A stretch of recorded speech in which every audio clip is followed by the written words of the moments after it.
नमस्कार, lead India के इस वीडियो में आपका बहुत बहुत स्वागत है। कोई महिला को माल बोले, इंपोर्टेड माल बोले और इस तरह से सार्वजनिक मंच पे आकर के टेलीविजन के सामने, माइक्स पे, प्रेस के सामने माल बोलना, इंपोर्टेड माल बोलना कहाँ तक सही है और किस सेक्शन में अपराध होता है। आए दिन हम देखते हैं महिलाओं के साथ मोलेस्टेशन की घटनाएं घटती रहती है, महिलाओं को पूरी तरह से निर्वस्त्र कर दिया जाता है, बलात्कार किया जाता है। और ये सभी प्रोत्साहन कहाँ से मिलते हैं? ये प्रोत्साहन ऐसे ही नेताओं के बयानों से मिलते हैं। ऐसे नेता जब किसी महिला के सम्मान के खिलाफ सार्वजनिक रूप से बोलते हैं तो जो लोग अनपढ़ हैं, पढ़े लिखे नहीं हैं, उनके मन में ऐसे भाव आते हैं कि महिलाओं के लिए कोई सम्मान की बात नहीं है।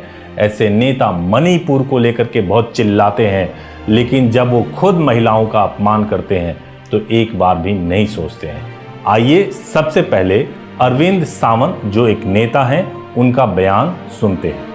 कि उनकी हालत देखो ना भैया, जिंदगी भर वो भाजपा में रही, अब कहीं नहीं तो इनके दूसरे पार्टी में गई। और ये इम्पोर्टेड नहीं चलता, यहाँ इम्पोर्टेड माल नहीं चलता हमारे यहाँ ओरिजिनल माल चलता है, ओरिजिनल माल है हमारा। अरविंद सावंत के बयान के बाद से संजय राउत ने भी इस बयान पे अपना सपोर्ट किया है और कहा है कि कोई विदेशी है तो उसको इंपोर्टेड माल ही तो बोलेंगे। उनके भी बयान को देख लीजिए। कोई अपमान नहीं हुआ है। क्या कहा अरविंद जी ने?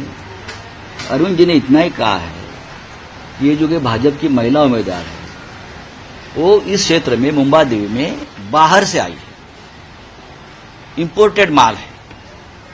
अगर इंपोर्टेड माल है बाहर का, उसमें महिला का अपमान कहाँ हो? आप सोनिया गांधी जी के बारे में क्या कहा था, प्रियंका जी के बारे में क्या कहा है आपने? हाँ, आप एक बार इतिहास खंगाल लीजिए 10-15 साल का, आपको पता चलेगा। ये राजनीतिक इवेंट्स करते हैं लोग। बाहर का माल है तो बाहर का माल है ना, इंपोर्टेड है। बाहर से अगर कोई व्यक्ति चुनाव लड़ती है तो उसको लोग कहते हैं बाहर से आई व्यक्ति है, यहाँ की नहीं है, स्थानिक नहीं है, भूमिपुत्र नहीं है, ये भूमि कन्या नहीं है। इतना ही तो कहा है। और इन सब पर पलटवार किया साइना एनसी, जिनके बारे में सारी बातें कही गई थी। वो रुके नहीं और उन्होंने एफआईआर भी लिखवाया है।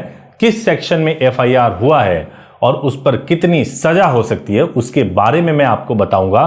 पहले आइए साइना एनसी का बयान सुनते हैं। एफआईआर दर्ज हुआ है नागपाड़ा पुलिस स्टेशन में सेक्शन 79 और section 356(2) outraging the modesty of a woman. Election commission और महिला आयोग ने भी कॉग्निसेंस लिया है। ये एक जंग है महिलाओं के सम्मान के लिए। और जब उन्होंने ये बयान दिया कि मैं इंपोर्टेड माल हूं, वहां उनके बगल में मुंबा देवी के आमदार अमीन पटेल जी हंस हंस के देख रहे थे। मैं पूछना चाहती हूं, जब कोई भी व्यक्ति, महिला हो या पुरुष, काम के आधार पर चर्चा करना चाहती है तब आप चर्चा नहीं करेंगे, आप डिबेट नहीं करेंगे। लेकिन व्यक्तिगत टिप्पणी करना, objectification of a woman, outraging the modesty of a woman, ये कोई छोटी समस्या नहीं है। और हम टीवी डिबेट्स पे जाते हैं, चर्चा करते हैं, घर आते हैं। मैंने ठान लिया कि नागपाड़ा पुलिस स्टेशन में ये एफआईआर दर्ज होगा और सच्चाई सबके सामने उस वीडियो में है। लेकिन ये मनस्थिति और विकृत मानसिकता देखने मिलती है। बहुत साहस की बात है। साइना एनसी ने बयान को हल्के में नहीं लिया और अपने सम्मान की बात तो है ही, महिलाओं के सम्मान का भी ध्यान रखा। सोच करके देखिए, एक साइना एनसी जो कि ना केवल सशक्त है, एक राजनेता है, और उनके खिलाफ अगर सार्वजनिक रूप से इंपोर्टेड माल कहा जा सकता है, एक महिला को माल या आइटम बुलाया जा सकता है, तो साधारण महिलाओं के बारे में तो आप सोच ही सकते हैं। आम परिवार और घरों में पुरुष जो है किस तरीके के शब्दों का इस्तेमाल महिलाओं के लिए करेंगे, इसके बारे में आप अंदाजा लगा सकते हैं। सोसाइटी कैसे रिएक्ट करेगी, इसके बारे में भी अंदाजा लगाया जा सकता है। तो साइना एनसी ने एफआईआर करवाया है और बीएनएस के 2 सेक्शन को एफआईआर में लिखा गया है। जो पहला सेक्शन जो एफआईआर में लगा है वो है सेक्शन 79 ऑफ बीएनएस।